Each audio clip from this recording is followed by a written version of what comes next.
من نمیدانم کدام از شیوه ها والاتر است، لیک میدانم هر انسان را که عقل در سر است، گر کند تعمیر خشت را به درگاه سخن، میرساند رحمت بر 7 پشت خویشتن. درود بینندگان عزیز، پند حکیم همچون قطره آبی است که برای جای سوخته بیفتد لااقل یک لحظه آرامش میبخشد. مهمان نوبتی برنامه ادیب و استقلال، نویسنده خلقی تاجیکستان استاد ارون کوهزاد، شما را به این درگاه فرهنگ و ادب خوش آمدید میگوییم. در آغاز برنامه میخواستیم بدانیم که در این فصل سفید با موی سری سفید، با دلی سفید پیرانه چی حال و چی روزگار دارید؟ خب روزگار مانند روزگاری همه. روزگار همیشه یک خیلم نمی ایستد، یک خیل ایستادنش هم ممکن نیست. پست دارد، بلند دارد. بله. ما هم همین پست و بلند زندگی کرده گشتیم.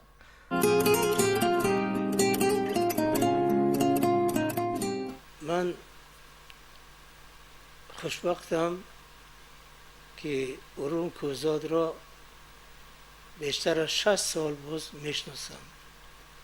از همان سال 1955 به دانشگاه آموزگاری شهر دوشنبه آمدیم که اون وقت انستیتوت پداگوژی به نام تراس گریگوری شevchenko بود و به کورس یک داخل شدیم. از همون وقت میشناسم. پیش از همه زحمت دوستی، مهنت دوستی و زحمت دوستی ارون کوهزاد است و بعد خاکساری و بعد تحمل پذیری و مشاهده کاری. شیر بیرون می شود از کوه باری کوهکن، رزق خود صاحب هنر از سنگ پیدا می کند. استاد ارون کوهزاد یک زحمتکش، یک مسافری راه ایجاد است که تمام عمر خود را اشته عمر را به این کسب نویسندگی به کار ایجاد پیوسته است و در ادبیات خدمت بزرگ کرده است.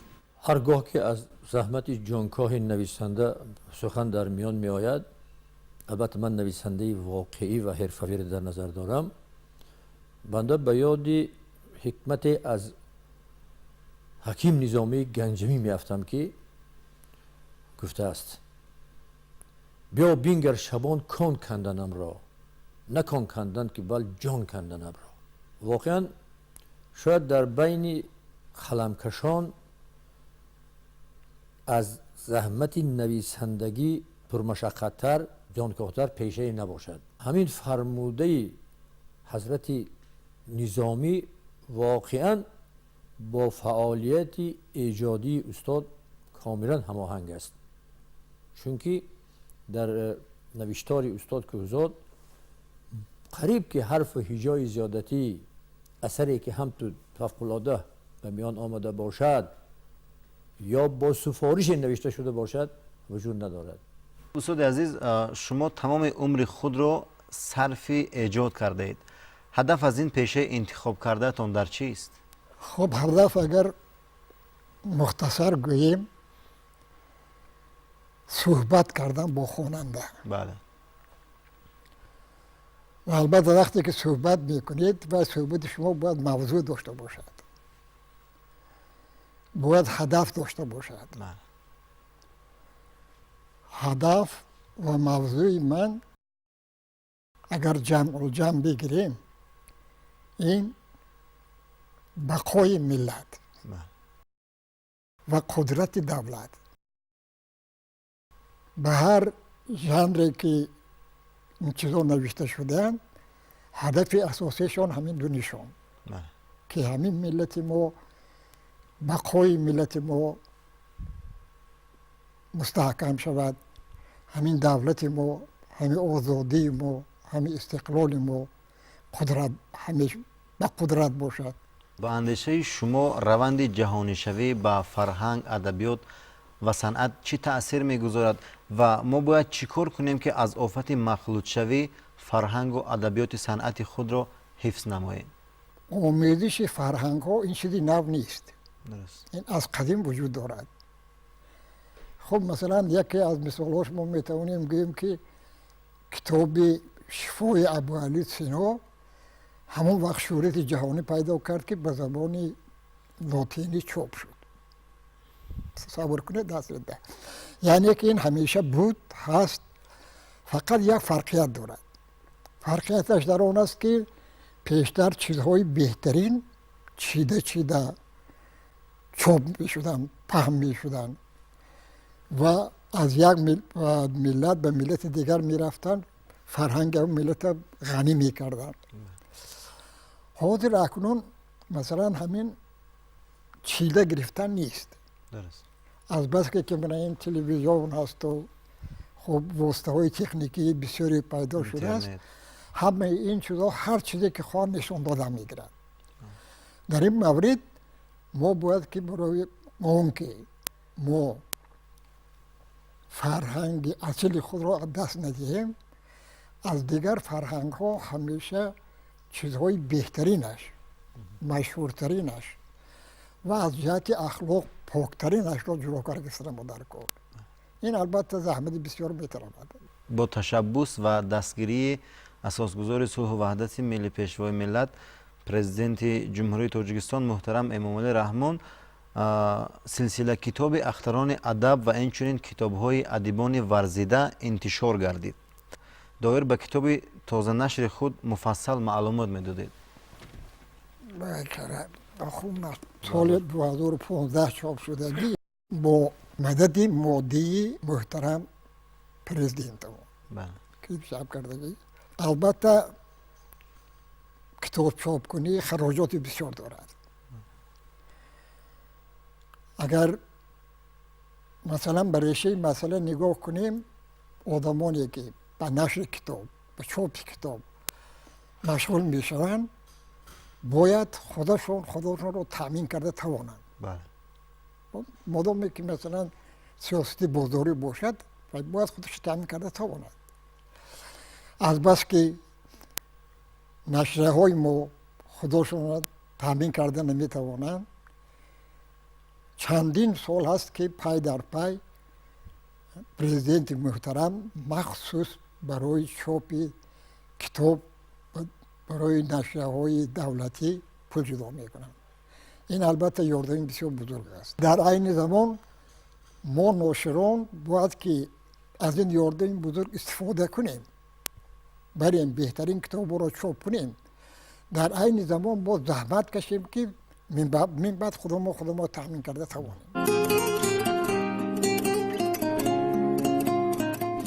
اثر نوش که هیجا هم کتاب شد هم صدای شاد چاپ شد، بسیار تاریخ گذشته ما و حتی امروزه ما را حکایت کرده، ما را هشدار میکند که راه فردای تقدیر خود را معین کنیم.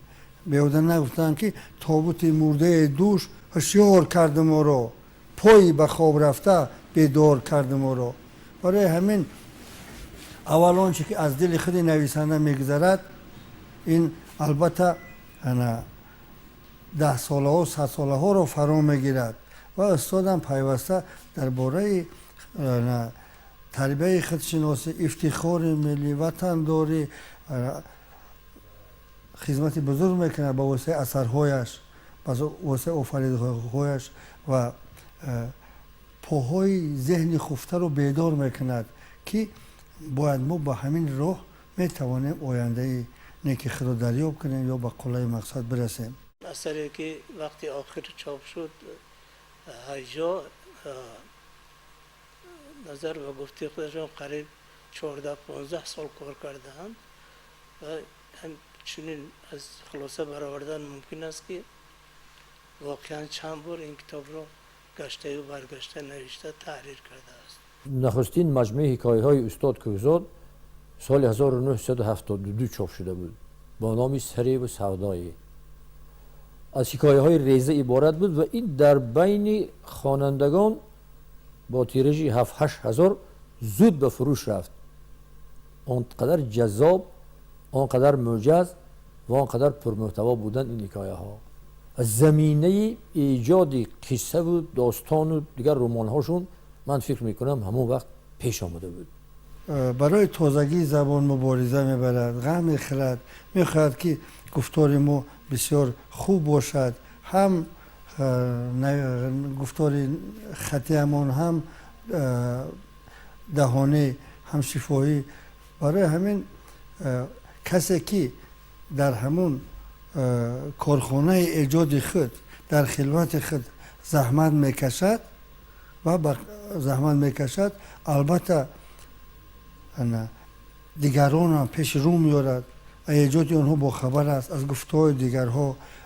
حتی استاد از تمام برنامه های شبکه ها و همون مواد روزنامه ها آگاهی دارد، پیوسته مطالعه میکند و ارادهای خود را در جایش میگوید یا با نماینده همون کارخانه ایجادی میرساند. رسالت نویسنده بلند برداشتن ذوق خودشناسی و زیبایی پرستی و تحکیم احساس خودآگاهی می باشد.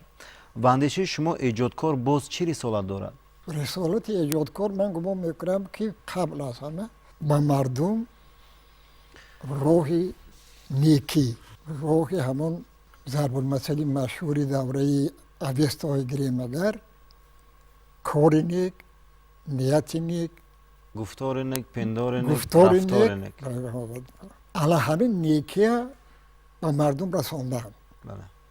با مثال ها، با واسطه ابرازهای قهرمان ها، به ذوق مردم تاثیر کردن در کار که همون راه پیش گیرن. اگر مثلا همون راه یک کسی پیش نگرفته باشد به اونم تاثیر رساند که برادر راه درست این نیست، راه درست این است. یعنی راه درست زندگی، آینده زندگی، اخلاق پاک روزگار، همین چیزها به عهده نویسنده است. یک چیز بسیار مهم است. دولت را اساساً قدرت حمایت میکند، قدرت نگاه میدارد، لیکن همین قدرت، همین شهامت، همین موجودیت را ادبیات به خواننده برده میرساند. درست است.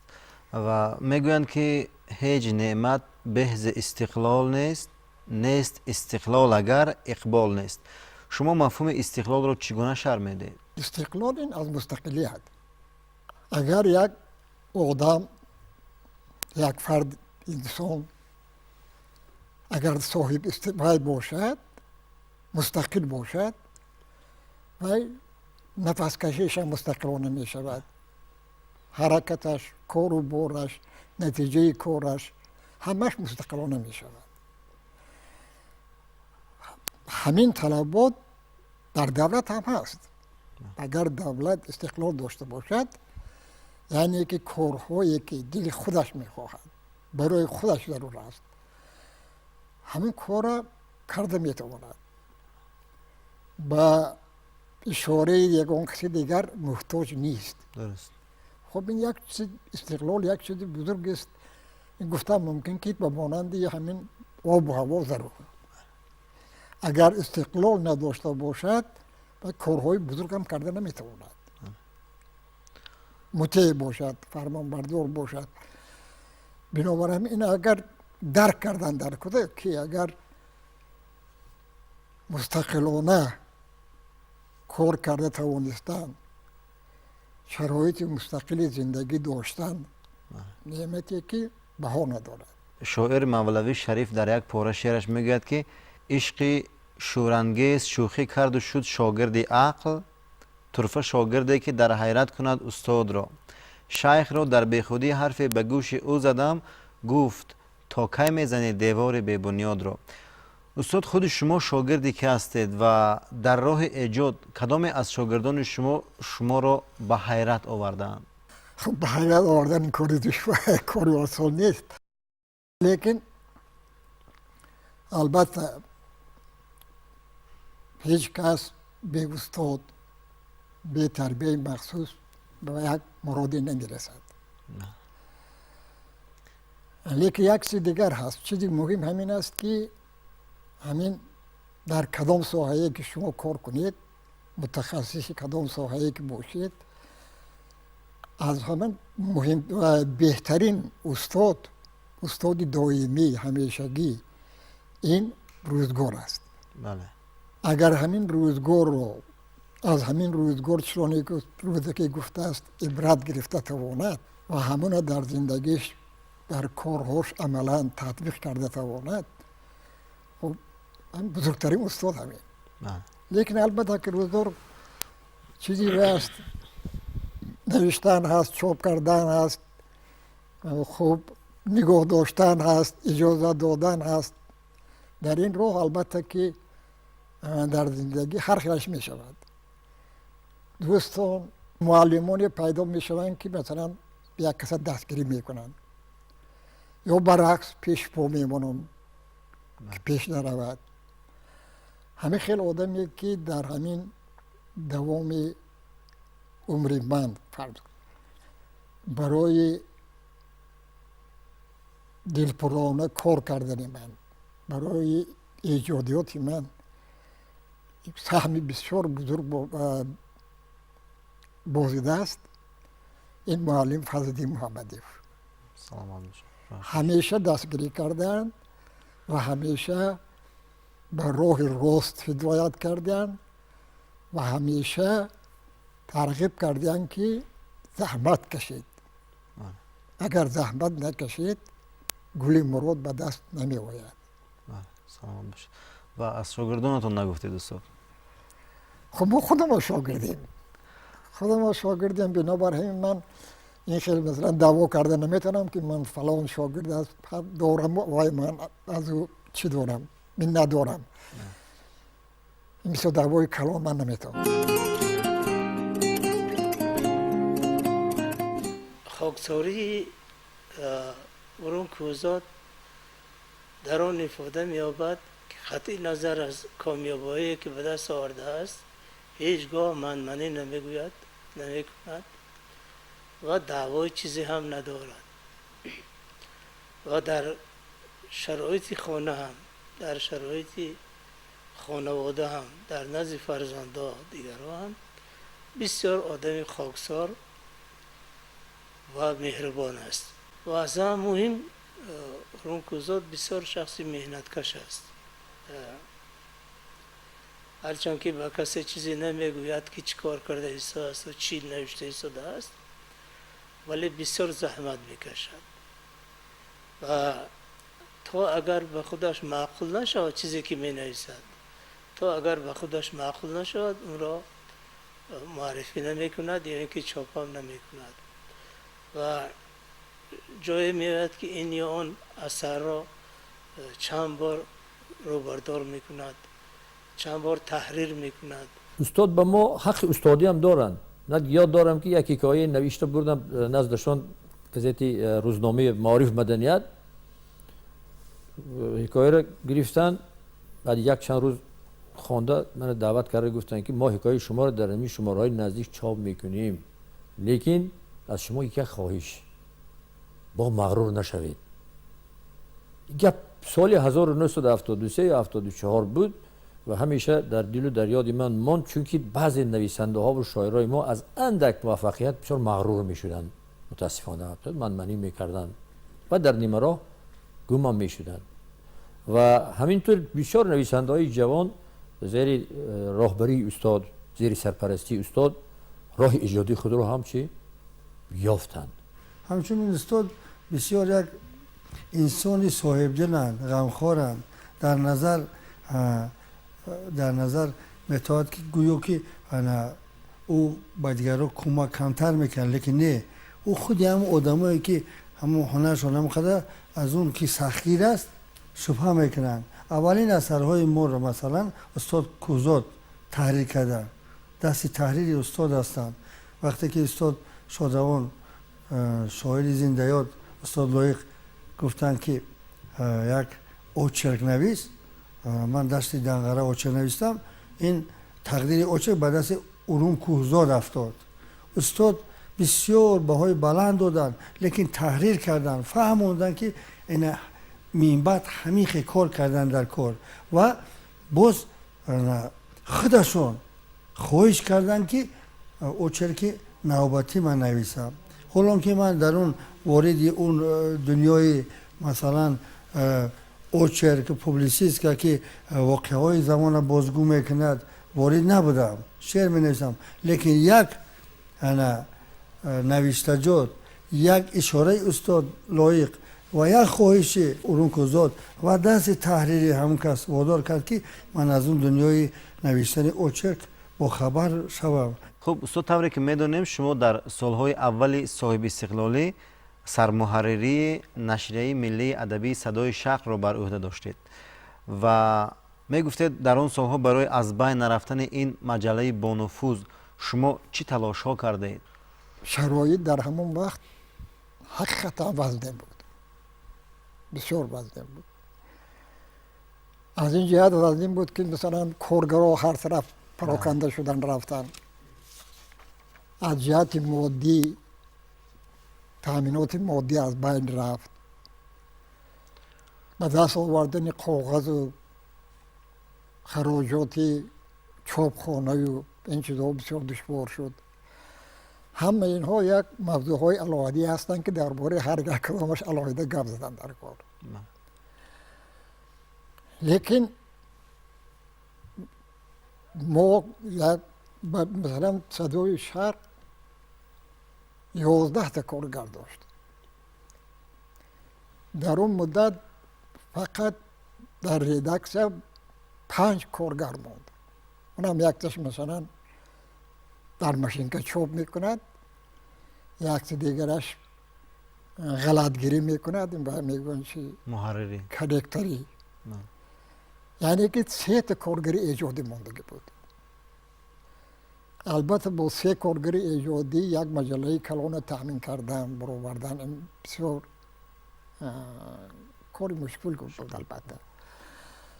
لیکن همین برای اون که سلسله این مجله کنده نشود، حتی ما در همون شرایط ما راضی شدیم که فرض کردیم ما در یک سال 12 شماره برآورده نمیتوانیم. بنابر همین در سال اول فقط در 2 ماه یک شماره برآورد، یعنی که به جای 12 تا 6 شماره شد.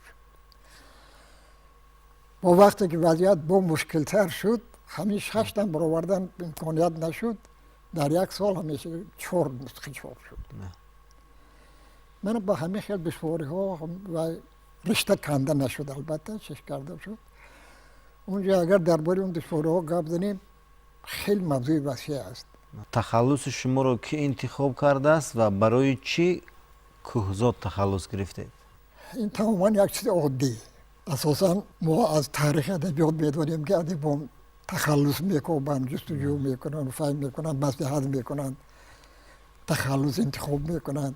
در مورد ما هم خیلی کار نشده. کار این خیلی شد که من از انستیتوت زبان ادبیات کار میکردم.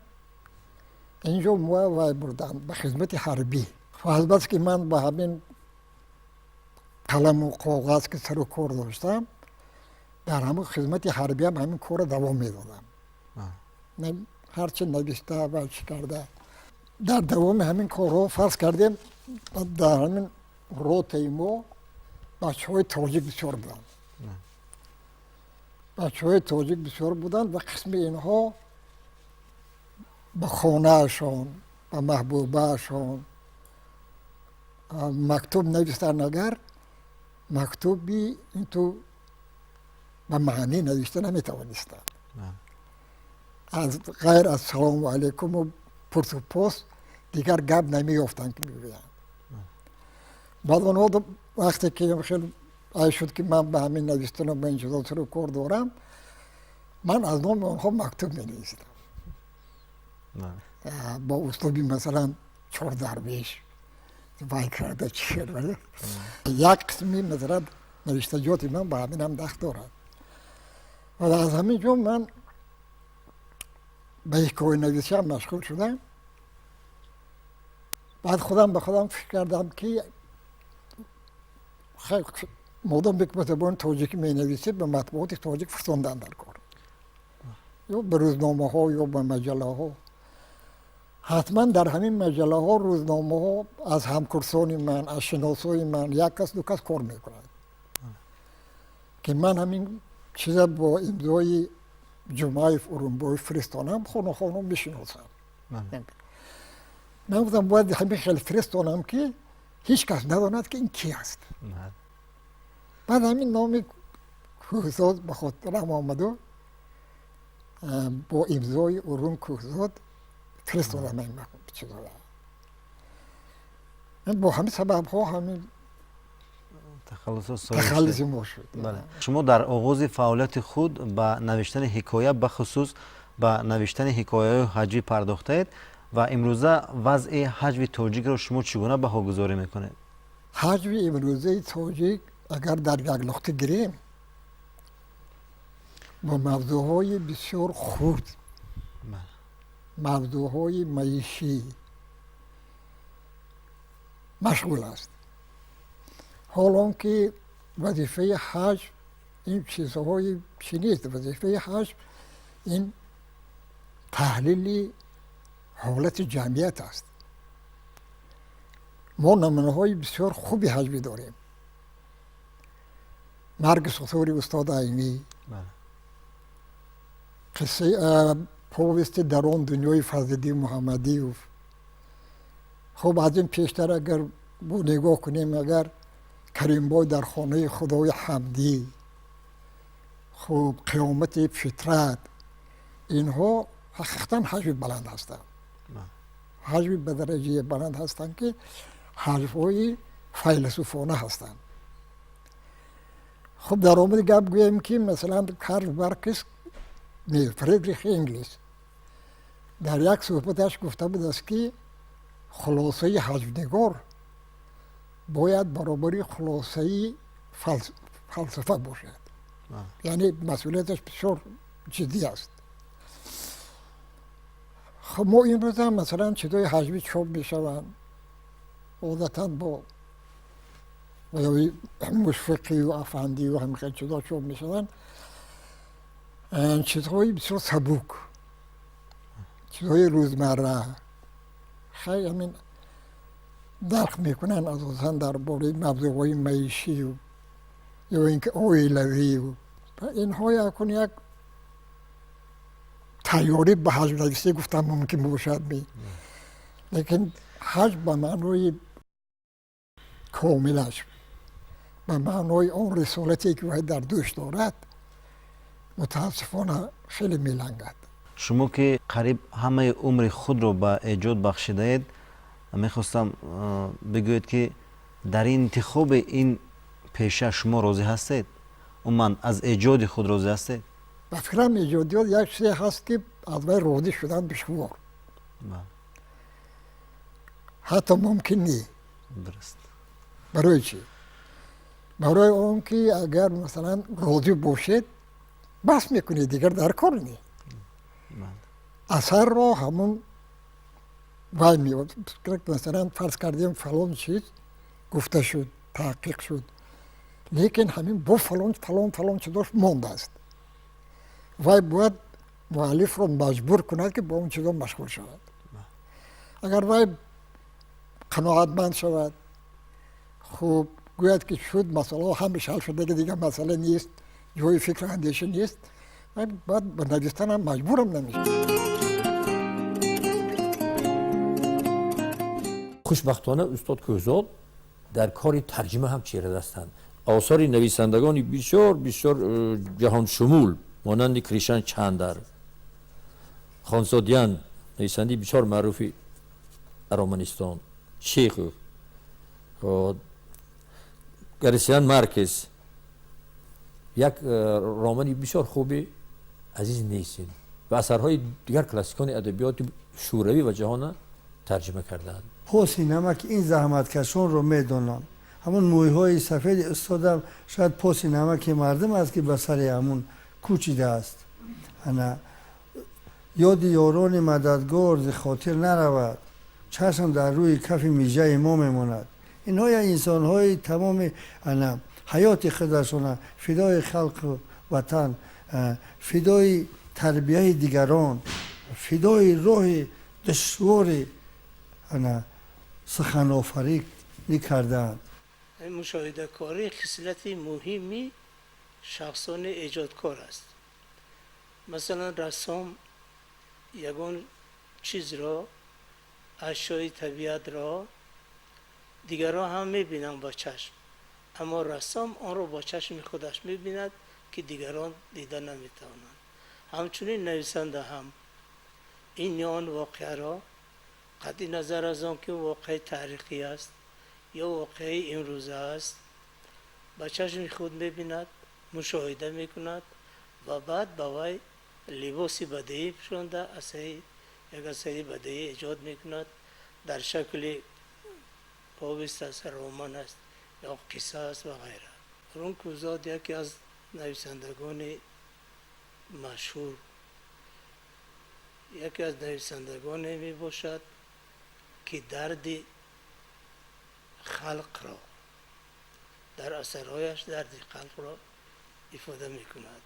استاد عزیز میخواهیم صحبت باز ادامه یابد، اما وقت برنامه ما به پایان میرسد. اینک فرصتی است که به بینندگان تلویزیون تاجیکستان تمنیات خود را ابراز کنید. من مثلا همچون یک آدمی که با قلم و دفتر سر و کار دارم، همین تمنا دارم که ما هر چقدری که میتوانیم، هر یک امکاناتی که داریم برای آموختن، برای دانش اندوختن صرف کنیم.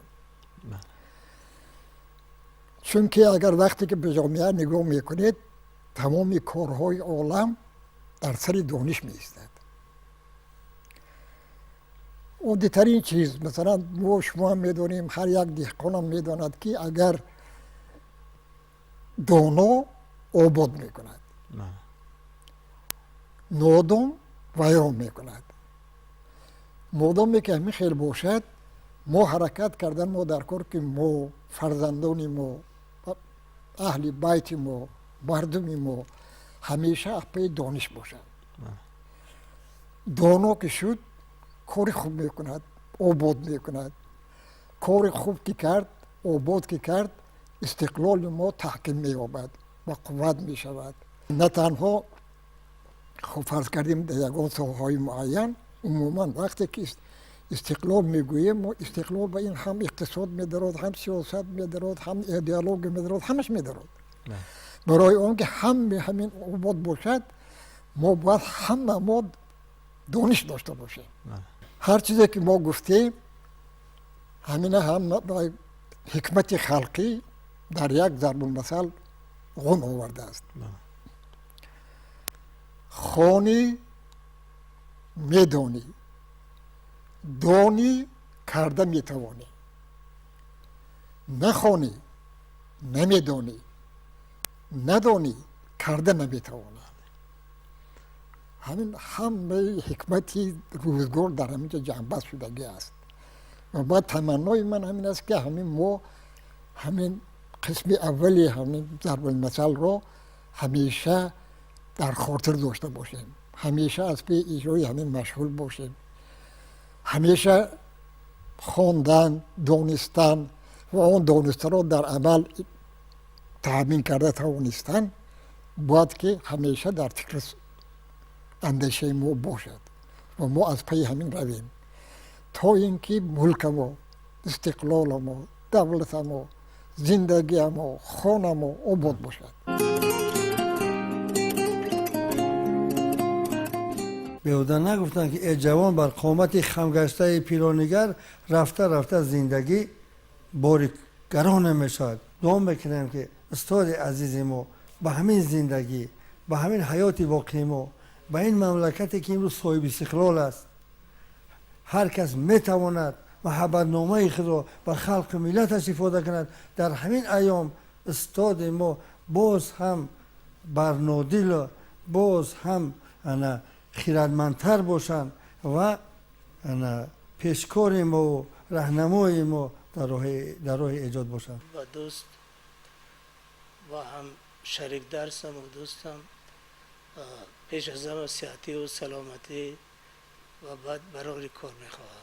تمنا میکنیم که استاد مثل امروزه و دیروزه همون سلامتی و صحتی و الهام سرشارشان را خداوند نگاه دارد و برای ادبیات ما، برای ملت سربلند تاجیک باز شاه اثرهای دیگر بیافرینند. بار دیگر شما رو به استودیوی تلویزیون تاجیکستان خوش آمدید میگیم و دوستداران ایجادیات شما همیشه پزمان صحبت شما هستند. بینندگان ارجمند، در مهمانی برنامه ادیب و استقلال بودند پیر خیرد، نویسنده خلقی تاجیکستان، استاد ارون کوهزاد. یک روزی زندگی روشن است و روزی دیگر تاریک. از روزهای روشن آنقدر نور بگیریم که در روزهای تاریک روشن باشیم. با امید روزهای روشن زندگی برنامه خود را به پایان میرسانیم. تا برنامه نوبتی سعادتمند باشید.